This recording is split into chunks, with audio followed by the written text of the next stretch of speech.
الحمد لله وحده والصلاة والسلام على من لا نبي بعد أشهد أن لا إله إلا الله وحده لا شريك له وأشهد أن محمدا عبده ورسوله أما بعد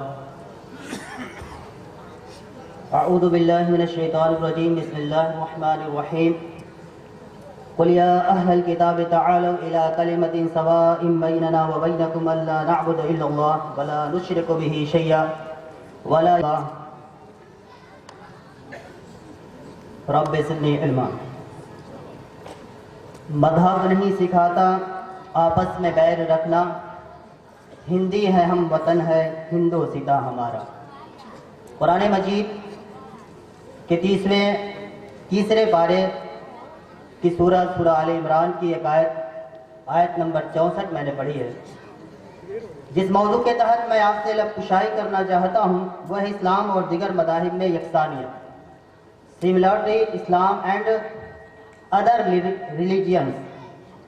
قرآن مجید کہتا ہے، اللہ تعالیٰ کا فرمان ہے کہ اے نبی آپ اہل کتاب سے کہہ دیجئے، یعنی وہ لوگ جنہیں کتاب دی گئی۔ یہاں بہت سے دھرم گرو بیٹھے ہیں، عیسائی مذہب کے بھی ہیں، بودھ دھرم کے بھی ہیں اور دیگر مسالک کے لوگ بھی ہیں۔ تو یہاں یکسانیت کی بات ہے کہ تعالوا الی کلمۃ سواء بیننا، آؤ اس بات کی طرف جو ہم میں اور تم میں برابر ہے۔ کیا ہے وہ؟ اللہ نعبد الا اللہ، کہ ہم ایک ایشور کی پوجا کریں گے، ہم نہیں پوجا کریں گے الا اللہ مگر ایک ایشور کی، ولا نشرک بہ شیئا، اور اس کے ساتھ کسی وستو کو شریک نہیں کریں گے، اس کے ساتھ ملائیں گے نہیں۔ ولا یتخذ بعضنا بعضا اربابا من دون اللہ، اور ہم میں سے تم میں سے بعض کو اپنا رب نہ بنا لے، من دون اللہ، ایشور کے سوا۔ یہ اس آیت کا سیدھا ترجمہ ہے۔ اب تھوڑی سی باتیں، اسلام امن اور شانتی کا مذہب ہے، مساوات کا اصول سکھاتا ہے اور یکسانیت کا درس دیتا ہے۔ اسلامی قوانین تمام افراد ملت کے لیے یکساں ہیں۔ قانون کے نفاذ میں اسلام کے نزدیک آقا، غلام، امیر، غریب، حاکم، محکوم، رنگ و نسل کی کوئی قید نہیں۔ اسلام میں چھوت چھات ذات پات کی تفریق نہیں، مسجدوں میں سب ایک ساتھ کھڑے ہوتے ہیں، اور اس کی یہ خصوصیت ہے کہ ایک ہی صف میں کھڑے ہو گئے محمود و ایاز، نہ کوئی بندہ رہا نہ کوئی بندہ نماز۔ ہندو دھرم اور اسلام میں یکسانیت سمانتا کیا ہے؟ ہندو دھرم اور ایمان میں ارکان، اسلام کہتا ہے ایمان کی 6 ارکان ہیں۔ اس ایشور پر ایمان لاؤ، آمنت باللہ و ملائکتہ و کتبہ و رسلہ والیوم الآخر والقدر خیر و شر من اللہ تعالی والبعث بعد الموت، کہ اس ایشور پر ایمان لاؤ۔ ہندو دھرم میں بھی اللہ کا تصور موجود ہے۔ ہندو کہتے ہیں کہ سب کچھ خدا ہے، ہم کہتے ہیں سب کچھ خدا کا ہے۔ فرق کا ہے، سب میں خدا ہے اور ہم کہتے ہیں کہ سب کچھ خدا کا ہے۔ اپنیشد میں ہے بھگوان ایک ہے، دوسرا نہیں، اس کا کوئی عکس نہیں، اس کا کوئی اسٹیچو نہیں، اس کی کوئی تصویر نہیں۔ بھاگوت گیتا میں ہے کہ میں پیدا نہیں ہوا، میری کوئی شروعات نہیں۔ یجروید میں ہے اس خدا کی کوئی تصویر نہیں، وہ نراکار ہے، اس کی کوئی تصویر نہیں ہے۔ اسلام اور عیسائیت کی یکسانیت ہے، سملرٹی ہے۔ اس سلسلے میں سب سے پہلی بات، کوئی بھی مسلمان عیسیٰ علیہ السلام کو مانے بغیر مسلمان نہیں ہو سکتا، کیونکہ یہ ہمارے ایمان فیت کا ایک جز ہے، ایک قسم ہے، اور جب تک ہم عیسیٰ علیہ السلام کو نہیں مانتے ہم مسلمان نہیں مانے جاتے۔ بائبل میں ہے، سنو اے بنی اسرائیل، ہمارا خدا ایک خدا ہے، ہمارا ایشور صرف ایک ہے۔ اسلام میں سب سے بڑا گناہ شرک ہے، اس کا ذکر بائبل میں بھی ہے کہ میرے علاوہ کسی اور کو خدا نہ بناؤ۔ آپ کوئی بھی بت نہ بنائیں، چاہے وہ کوئی بھی چیز آسمان میں ہو یا زمین میں یا پانی میں ہو۔ آپ نہ ان کو سجدہ کرو اور نہ ان کی عبادت کرو، پوجا نہ کرو ان کی، کیونکہ میں غیرت مند ایشور ہوں، میرے سوا کسی کے سامنے سر نہ جھکاؤ۔ یہ بائبل کہتی ہے، بائبل کے اندر موجود ہے۔ سکھ اور اسلام، اس میں سملرٹی ہے، یکسانیت ہے۔ پرتم گرو نانک دیو نے اسلام اس مذہب کی بنیاد پریم، سیوا، بھائی چارہ پر رکھی تھی۔ ان کا مکھ اپدیش تھا کہ ایشور ایک ہے، اسی نے سب کو بنایا ہے۔ ہندو مسلم سبھی ایک ہی ایشور کی سنتان ہے، مخلوق ہے، یعنی اسی نے ہی ان سب کو پیدا کیا ہے۔ کل کی اوتار آخری رشی پیدا ہونے والا ہے، ہر ہندو گنگا کے تٹ پہ بیٹھ کے بھی اس کا انتظار کر رہا ہے۔ لیکن بھاگوت گیتا کے علاوہ ہندو مذہب کے اندر بہت سی کتابیں ہیں، یجروید، ساموید،